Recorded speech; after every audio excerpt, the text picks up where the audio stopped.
नमस्कार दोस्तों, स्वागत है आपका हमारे YouTube channel daily GK dose में। आज 28 मई है और 28 मई से करंट अफेयर्स के इतने इंपॉर्टेंट क्वेश्चंस हैं हम लोग इस सेशन में डिस्कस किया जाएगा। तो शुरू करते हैं बिना किसी पंचायत के अपने सेशन को।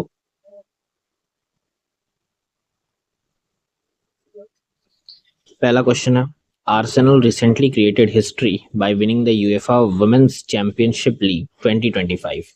Home did they defeat in the final. Arsenal ने हाल ही में यूएफा वुमेन चैंपियनशिप 2025 जीतकर इतिहास रच दिया है और उन्होंने फाइनल में किस टीम को हराया है? ऑप्शन हैं आपके Chelsea, Olympic Lyon, FC Barcelona या बेरन म्यूनिक। तो करेक्ट आंसर हो जाएगा आपका option number C, FC Barcelona. Arsenal ने यूएफा वुमेन्स चैंपियंस लीग 2025 में एफसी बार्सिलोना को हराया है। फैक्ट्स देखते हैं इसके। आर्सेनल ने 24 मई 2025 को लिस्बन के एस्ताडियो जोस एल्वार्लेड में फाइनल में एफसी बार्सिलोना को 1-0 से हराया। 75वें मिनट में स्टीना ब्लैकस्टीनस ने बेथ मिड की मदद से विजयी गोल किया। यह आर्सेनल की 18 साल बाद दूसरी यूडब्ल्यूसीएल खिताबी जीत है। पिछली बार उन्होंने 2007 में खिताब जीता था। अगला सवाल, Who has been appointed as the ambassador of the FIBA Women's Asia Cup 2025 to be held in Shenzhen, China? FIBA Women's Asia Cup 2025 के एम्बेसडर के रूप में किसे नियुक्त किया गया जो शेंझेन चीन में आयोजित किया जाएगा? ऑप्शन हैं आपके याओ मिंग, मियाओ लीजी, ली मिंग या हैंजू। तो फीबा विमेंस एशिया कप 2025 के एम्बेसडर के रूप में मियाओ लीजी को नियुक्त किया गया है और इस बार का फीबा 2025 का वुमेन्स एशिया कप चीन के शेंझेन में होने वाला है। तो ऑप्शन नंबर बी करेक्ट है इस क्वेश्चन का। फीबा वुमेन्स एशिया कप 2025 का आयोजन 13 से 20 जुलाई तक शेंझेन चीन में होगा। मियाओ लीजी को इस प्रतिष्ठित टूर्नामेंट के लिए आधिकारिक ब्रांड एम्बेसडर नियुक्त किया गया है और मियाओ लीजी पूर्व कप्तान और चीन की राष्ट्रीय महिला बास्केटबॉल टीम की शीर्ष स्कोरर और फीबा हॉल ऑफ फेम 2024 में शामिल होने वाली तीसरी चीनी खिलाड़ी बनी। नेक्स्ट क्वेश्चन है, who presented the Padma awards 2025 at the civil investiture ceremony 2 held on May 27, 2025। 27 मई 2025 को आयोजित सिविल इन्वेस्टिचर सेरेमनी 2 में पद्म पुरस्कार 2025 किसने प्रदान किए हैं? ऑप्शन हैं आपके prime minister of India, vice president of India, union home minister या प्रेसिडेंट ऑफ इंडिया। तो अभी जो पद्म पुरस्कार 2025 है इसका आयोजन सिविल इन्वेस्टिचर सेरेमनी 2 में हुआ है और इसको प्रदान किया गया है प्रेसिडेंट ऑफ इंडिया के द्वारा, यानी कि ऑप्शन नंबर डी करेक्ट है इस क्वेश्चन का। पद्म विभूषण, पद्म भूषण और पद्मश्री पुरस्कार 27 मई 2025 को राष्ट्रपति भवन में आयोजित समारोह में प्रदान किए गए। पुरस्कार प्रदान करने वाली हस्ती थी भारत की राष्ट्रपति श्रीमती द्रौपदी मुर्मू और इस अवसर पर उपराष्ट्रपति, प्रधानमंत्री और गृह मंत्री भी उपस्थित थे।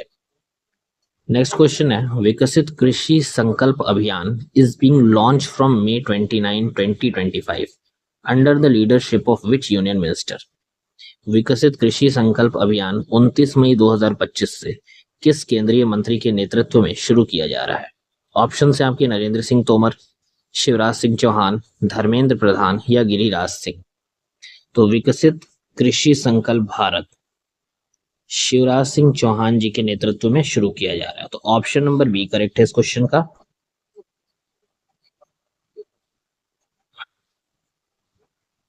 केंद्रीय कृषि मंत्री शिवराज सिंह चौहान की अगुवाई में 29 मई से 12 जून 2025 तक देश भर में अभियान चलेगा। 2170 वैज्ञानिक टीमें लगभग 65,000 गांवों और 1.5 करोड़ किसानों तक पहुंचेंगी। इसका उद्देश्य है कि खरीफ फसल की आधुनिक तकनीक बताना, सरकारी योजनाओं पर किसानों को जागरूक करना, मृदा स्वास्थ्य कार्ड के आधार पर संतुलित खादों का उपयोग समझाना और किसानों से फीडबैक लेकर अनुसंधान की दिशा तय करना। अगला सवाल है हमारा, which ministry has launch the know your DIGIPIN and know your pin code digital platforms to modernise India's addressing system? Bharat के एड्रेसिंग सिस्टम को आधुनिक बनाने के लिए नो योर डीजी पिन और know your pin code digital platform किस मंत्रालय द्वारा लॉन्च किया गया है? ऑप्शन हैं आपके ministry of electronics and IT, ministry of science and technology, ministry of communications या फिर मिनिस्ट्री ऑफ होम अफेयर्स? तो भारत के एड्रेसिंग सिस्टम को आधुनिक बनाने के लिए नो योर डीजी पिन और know your pin code digital platform ministry of communications के द्वारा लॉन्च किया गया। तो ऑप्शन नंबर सी करेक्ट है इस क्वेश्चन का।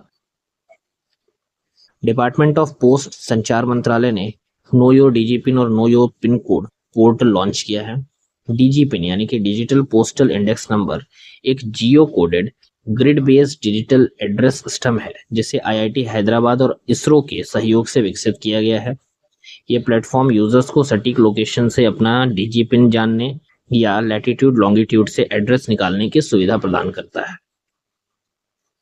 नेक्स्ट क्वेश्चन है which two Indian Navy officers successfully completed the Navika Sagar Parikrama second circumnavigation mission on board INSV Tarini in 2025?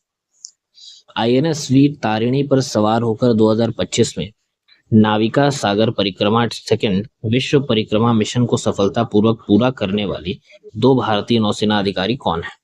Option है आपके lieutenant cadre Pratibha and lieutenant cadre Sheetal, lieutenant cadre Roopa A and lieutenant cadre Dilna K, lieutenant cadre Neha Sharma and lieutenant cadre Kavya Sinha, lieutenant cadre Aarti Singh and lieutenant cadre Ruchi Verma. तो INSV Tarini पर सवार होकर 2025 में नाविका सागर परिक्रमा द्वितीय विश्व परिक्रमा मिशन को सफलतापूर्वक पूरा करने वाली दो भारतीय नौसेना अधिकारी हैं लेफ्टिनेंट कैडर रूपा ए और लेफ्टिनेंट कैडर डिलना के, यानी कि ऑप्शन नंबर बी करेक्ट है इस क्वेश्चन का। नाविका सागर परिक्रमा सेकंड में लेफ्टिनेंट कैडर रूपा ए और लेफ्टिनेंट कैडर डिलना के ने आईएनएसवी तारिणी पर सवार होकर विश्व परिक्रमा पूरी की। यह मिशन 2 अक्टूबर 2024 को गोवा से शुरू हुआ और 29 मई 2025 को गोवा के मुर्मुगाओ पोर्ट पर समाप्त हुआ है। इस 2 सदस्यीय दल ने करीब 25,400 नॉटिकल माइल्स की यात्रा पूरी की, जिसमें उन्होंने 4 महाद्वीप, 3 महासागर और 3 ग्रेट ग्रेप्स को पार किया। यह मिशन भारतीय नौसेना की नारी शक्ति और समुद्री उत्कृष्टता को दर्शाता है। मिशन का आदर्श वाक्य था करेजियस हर्ट्स बाउंडलेस सीज। अगला सवाल, which organisation has been tasked to execute the Advanced Medium Combat Aircraft program under the newly approved execution model? नए अनुमोदित कार्यान्वयन मॉडल के तहत उन्नत मध्यम लड़ाकू विमान AMCA कार्यक्रम को क्रियान्वित करने की जिम्मेदारी किस संगठन को सौंपी गई है? ऑप्शन है आपके DRDO, HAL, aeronautics development agency ADA और भारत डायनेमिक लिमिटेड BDL। तो नए अनुमोदित कार्यान्वयन मॉडल के तहत उन्नत मध्यम लड़ाकू विमान कार्यक्रम को क्रियान्वित करने की जिम्मेदारी एरोनॉटिकल डेवलपमेंट एजेंसी ADA को सौंपा गया था। ऑप्शन नंबर सी करेक्ट है इस क्वेश्चन का। रक्षा मंत्री श्री राजनाथ सिंह जी ने AMCA कार्यक्रम के कार्यान्वयन मॉडल को मंजूरी दी है। एरोनॉटिकल डेवलपमेंट एजेंसी इस प्रोग्राम को इंडस्ट्री पार्टनरशिप मॉडल के तहत लागू भी करेगी और मॉडल के तहत सार्वजनिक और निजी क्षेत्र दोनों को बराबर अवसर मिलेगा। वे स्वतंत्र रूप से जॉइंट वेंचर या कंसोर्टियम के रूप में बोली लगा सकते हैं। अगला सवाल है, who addressed the 150th anniversary celebrations of Shri Lakshmi Narayan मंदिर एट माधव बाग मुंबई? मुंबई के माधव बाग स्थित श्री लक्ष्मी नारायण मंदिर की 150वीं वर्षगांठ समारोह को किसने संबोधित किया है? ऑप्शन है आपके नरेंद्र मोदी, राजनाथ सिंह, अमित शाह या योगी आदित्यनाथ।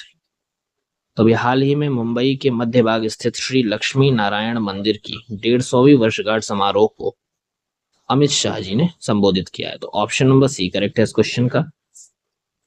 गृह मंत्री एवं सहकारिता मंत्री श्री अमित शाह ने मुंबई के माधव बाग में श्री लक्ष्मी नारायण मंदिर की 150वीं वर्षगांठ के अवसर पर संबोधन दिया। यह मंदिर 1875 में विदेशी शासन के समय बनाया गया था और तब से ही धार्मिक विश्वास और सामाजिक सेवा का संदेश देता आ रहा है। श्री अमित शाह ने कहा कि माधव बाग ट्रस्ट पवित्रता, संतुलन और सेवा कार्यों का संगम भी है। अगला सवाल है हमारा, the national statistics office NSO organised a data users conference in collaboration with which institute? राष्ट्रीय सांख्यिकी कार्यालय ने डेटा यूजर्स कॉन्फ्रेंस किस संस्थान के सहयोग से आयोजित किया है? ऑप्शन है आपके Indian institute of management Ahmedabad, Indian school of business, national institute of statistics या दिल्ली स्कूल ऑफ इकोनॉमिक्स।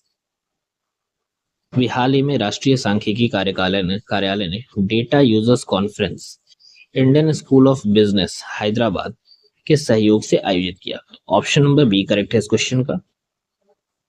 यह सम्मेलन MOSPI और ISB के संयुक्त तत्वावधान में आयोजित किया गया था। मकसद इसका था डेटा उत्पादकों और उपयोगकर्ताओं के बीच संवाद को गहरा करना। और सम्मेलन की अध्यक्षता डॉक्टर सौरभ गर्ग, जो सचिव हैं MOSPI ने की, उन्होंने मंत्रालय की डेटा फॉर डेवलपमेंट दृष्टिकोण को दोहराया भी है। नेक्स्ट क्वेश्चन है, who chaired the textile advisory group TAG meeting on cotton and MMF held at विज्ञान भवन न्यू दिल्ली। 2025 में नई दिल्ली के विज्ञान भवन में कपास और MMF पर आयोजित टेक्सटाइल एडवाइजरी ग्रुप की बैठक की अध्यक्षता किसने की है? ऑप्शन है आपके श्री पवित्र मार्गरीटा, श्रीमती नीलम शमी राव या फिर श्री गिरिराज सिंह या श्री पीयूष गोयल। वे हाल ही में 2025 के नई दिल्ली के विज्ञान भवन में कपास और MMF पर आयोजित टेक्सटाइल एडवाइजरी ग्रुप की बैठक की अध्यक्षता श्री गिरिराज सिंह जी ने की है। तो ऑप्शन नंबर सी करेक्ट है इस क्वेश्चन का। बैठक की अध्यक्षता कपड़ा मंत्री श्री गिरिराज सिंह ने की है। बैठक का आयोजन विज्ञान भवन नई दिल्ली में हुआ। बैठक में कपास और मैनमेड फाइबर पर आधारित टेक्सटाइल वैल्यू चेन को मजबूत करने की पहलों की समीक्षा की गई। और मंत्री ने कॉटन प्रोडक्टिविटी मिशन का जिक्र करते हुए गुणवत्ता व उत्पादकता बढ़ाने की आवश्यकता भी बताई है। Last question, who has recently assumed office as the new president of Romania. हाल ही में रोमानिया के नए राष्ट्रपति के रूप में किसने कार्यभार संभाला है? ऑप्शन है आपके लॉस लोहानिस, इली बोलोजैन, निकोजर डैन या एमिल बॉक। तो अभी रोमानिया के नए राष्ट्रपति के रूप में निकोजर डैन को नियुक्त किया गया। तो ऑप्शन नंबर सी करेक्ट है, ये है निकोजर डैन। निकोजर डैन ने रोमानिया के नए राष्ट्रपति के रूप में पदभार संभाला। उन्होंने अंतरिम राष्ट्रपति इली बोलोजान के से यह कार्यभार ग्रहण किया है और रोमानिया के राष्ट्रपति का कार्यकाल 5 वर्षों का होता है। तो ये थे हमारे आज के टॉप 10 करंट अफेयर्स, लेकिन आज एक एक्स्ट्रा जुड़ा है इसलिए 11 हो गया। उम्मीद करता हूँ सेशन आपको अच्छा लगा होगा। तो अगर अच्छा लगता है तो लाइक, शेयर और चैनल को सब्सक्राइब जरूर करिएगा। बाकी तब तक के लिए धन्यवाद।